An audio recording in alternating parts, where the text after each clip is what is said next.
Sorry. My whole name is Toyin Sogunro. I'm from Washington, D.C. My dad is Nigerian. My mom is American. I represent the Assassin's Crew DC and also Urban Artistry, the dance company. I started dance at the age of 3. My parents put me in classical dance classes. So I was taking ballet, tap, jazz, and modern for a while. I was taking those classes until my teenage years. I was about maybe 14 or so.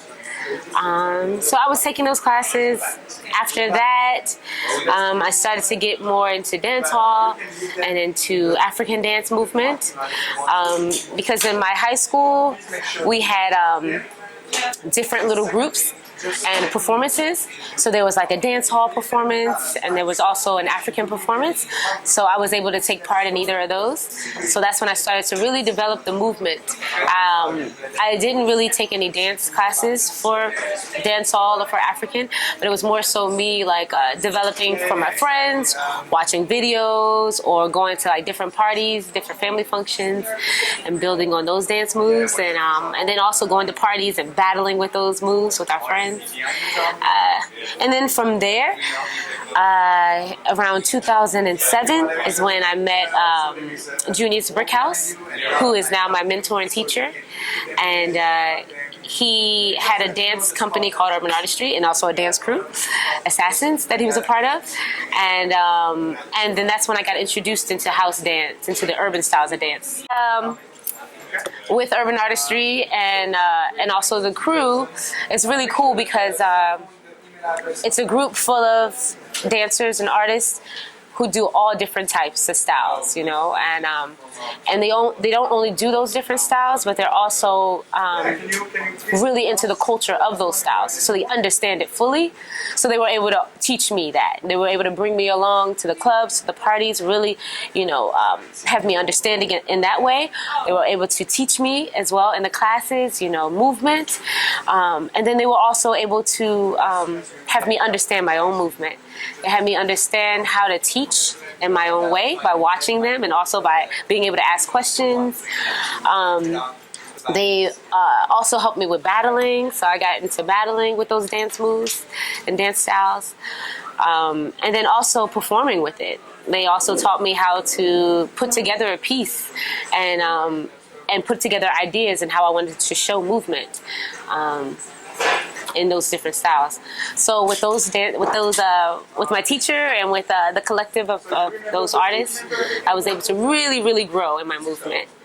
Wow. Okay, so my first dance step, that's a hard one. You know, I have a video of me when I was really young, when I started, and I was a duck. So we were all like little ducks, and we were dancing to, I can't remember what song, but we were doing tap. And we're doing shuffle step, shuffle step, shuffle. So maybe that's my first dance move was the shuffle step as a duck. So yeah, I remember that. As a kid growing up, being inspired, I'm always inspired by the music.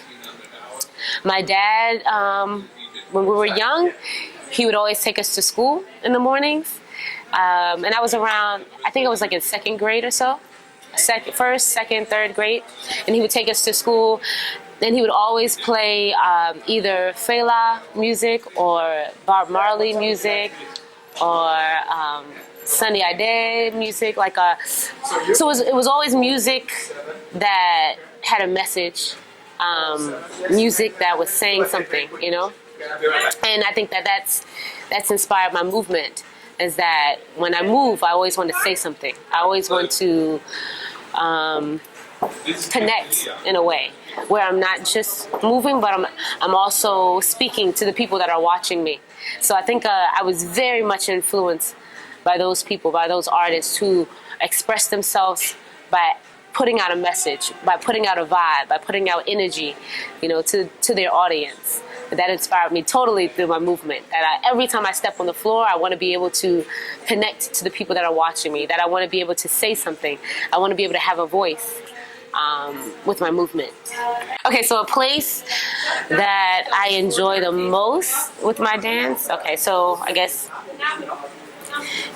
I enjoy any place when I'm able to express myself. A lot of the times when I dance, I don't want to hold back. So I usually try to express how I feel that day, what I went through, what I see, different things like that. So if I'm having a bad day, or if I went through something that's like, whatever, I usually try to put that out in my dance. Because I've noticed that for me, when I try to hold that back and I try to do something else, it's very hard. It's very hard to express myself fully or step away and say, okay, that felt good, Usually when I cover away my true feelings and then try to go out and just move, I step away and I feel like I didn't say all that I wanted to say. Like I wasn't honest with myself. So anytime I'm dancing, anywhere that I'm dancing, I try to be honest. I try to be truthful. And if I'm feeling like aggressive and I'm going to let that out on the floor. And if I feel a little bit more softer and calm, I'm going to put that on the floor as well. So whatever I'm feeling, I'm going to put that out. And I'm going to be genuine and honest, and because that's the way I want to be able to connect to people as well, and that's the way I want people to see me, is as an honest person through my movement. Battling is fun for me. I think it's all about the energy that you get from it, Either it be a battle in an organized battle or a battle in the club, in the cypher. I think it's all about how you take in the energy, because sometimes people try to bring in a negative energy into a space, but I think that that's how this thing works, Sometimes people don't feel good about themselves, and so they bring in negative energy. But it's all about the way that you take in that energy, and what you bring out of it. So a lot of the times the dancing and the battling is not about the people on the outside. It's more about you, yourself. How are you taking it? How are you receiving it? And what are you putting out there from other people as well? So, sometimes people say, battling, I don't like the whole thing of battle. And it's because you're looking at it differently. You're looking at it not in a healthy way. You're looking at it like it has to be something mean or upsetting. And it doesn't have to be that way. That person can come off that way, but you can take it and receive it in a different way where it's, okay, I see how you're taking it, but let me try to calm you down by showing you what I got, and showing you this energy. And give you this and see how you're going to bring it back. Okay, you want to take it again? Let me bring something else back to you, Taking that on and bringing something else to the table, I think is very important. Very important to the space, to the circle.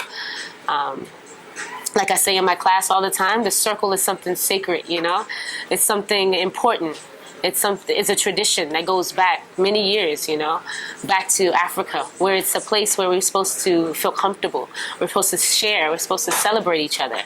And so going in and bringing out your energy and speaking to the people on the outside, they should be able to protect you on the outside and give you that energy in the inside. It's supposed to be a give and take, and then you finish what you have to say. You come on to the side, and then you open that space for somebody else to go in and have their voice and speak as well. So, I think we gotta get back to that a little bit. Get back to protecting each other, about sharing, ourselves, and about communicating, as well. And understanding that, we're not battling with the person on the other side, but we're really battling with ourselves. We're really challenging ourselves. We're not challenging the other person, Yeah. I guess I'll wrap that up. But I'm excited about this experience. Being here for Just a Boo is kind of surreal, because being on the other side, where you're preparing for this battle and you're excited about this battle, and you're presenting yourself to the audience and then to the judges as well, you know. So being in that position, and then now today to be on the other hand where I'm in the place where I'm judging, you know, someone else is such a surreal feeling for me. But it's a positive feeling, you know. It's and it's a lot of responsibility too, which I'll take on, you know. Which I feel like is my next level, you know. That more responsibility for me, it's cool. It's just I gotta work harder in what I say and what I do. You know, people are watching me. Which is crazy, but it's cool. I think I'm ready for it. I think I'm ready. I don't think it would come to me if I wasn't ready for it.